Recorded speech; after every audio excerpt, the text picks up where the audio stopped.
What if I told you that everything you think you know about cholesterol is a lie? What if this life-saving pill might not be what you think it is? And what if the food you've been avoiding for years isn't actually your enemy? Stay with me, because in the next 12 minutes, I'm going to blow your mind with the truth about cholesterol that could literally save your life. Picture this, it's 1995. Margaret, a 55-year-old teacher, walks into her doctor's office for a routine checkup. She feels fantastic, energetic, happy, no complaints. But when her blood work comes back, her doctor's face turns grave.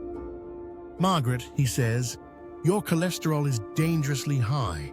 If you don't start medication immediately, you could have a heart attack." Margaret leaves terrified, clutching a prescription and a list of forbidden foods. Sound familiar? Here's the plot twist. Margaret's story represents millions of people who've been fed incomplete information about cholesterol. Today, we're setting the record straight. First, let me ask you something that might sound crazy. Did you know that without cholesterol, you would die today? Not next year. Not in a decade. Today, cholesterol is literally holding every single cell in your body together. It's like the mortar between bricks. Without it, your cellular walls would crumble. Your brain? 25% cholesterol. Your hormones? Made from cholesterol. So when did this life-essential substance become public enemy number one? Here's where it gets interesting. Imagine cholesterol as passengers and your bloodstream as a river. Now, cholesterol is like oil. It doesn't mix with water. So how do these passengers travel through your watery bloodstream? They need boats. These boats are called lipoproteins.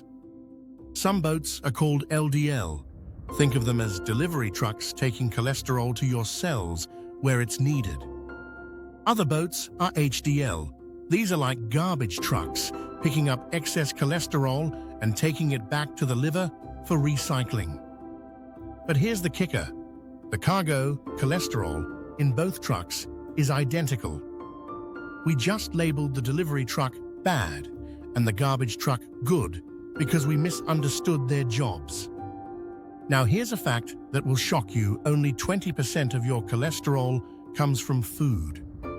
Let me repeat that. Only 20% comes from that steak you're afraid to eat. Where does the other 80% come from? Your own liver. And guess what your liver makes cholesterol from? Not fat, carbohydrates. This means that bread, pasta, and sugar have more impact on your cholesterol than a piece of salmon. Mind blown yet? Let me tell you about James, a 42-year-old marathon runner. Looked like the picture of health. Felt amazing every single day. His cholesterol? Sky high at 240. Impossible, he thought. I feel perfect. And that's exactly the point. Hyperlipidemia, high cholesterol, is the ultimate silent saboteur. It gives you absolutely zero symptoms while quietly setting the stage for disaster. This is why it's so dangerous and why so many people ignore it. You can't feel it creeping up on you.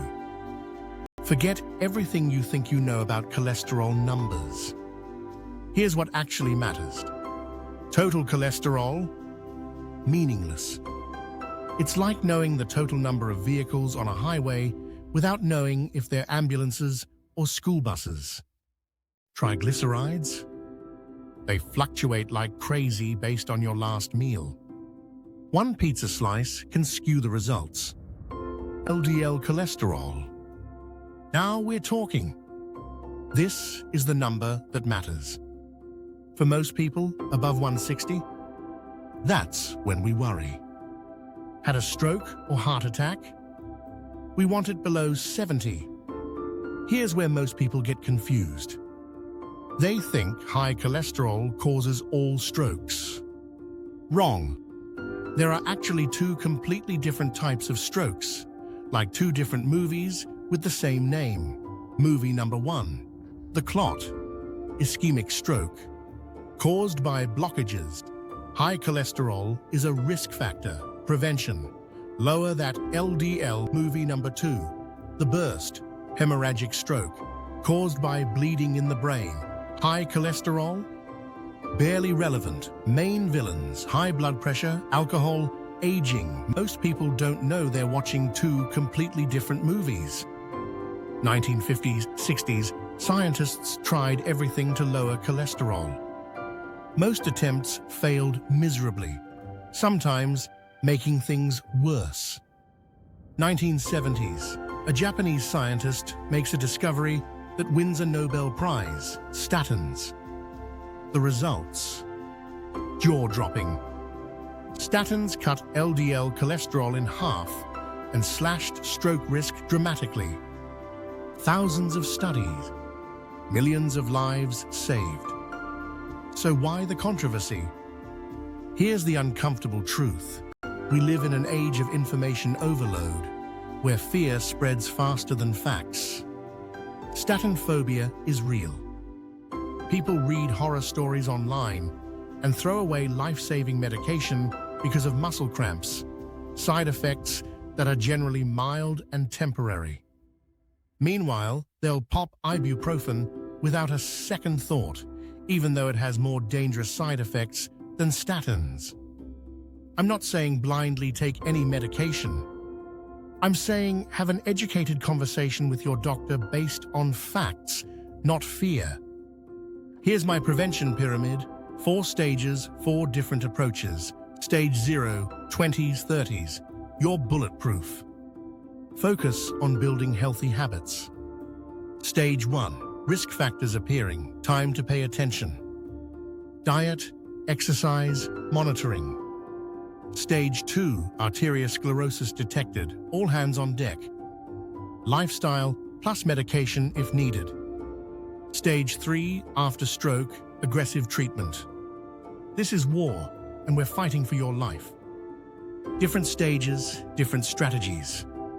One size does not fit all. Here's the beautiful truth that should give you hope. Stroke is almost entirely preventable.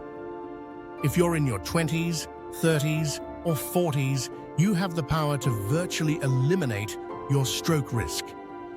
Not reduce it, eliminate it. Knowledge is power. Fear is the enemy. Understanding your body and working with it, not against it, is the key to a long, healthy life.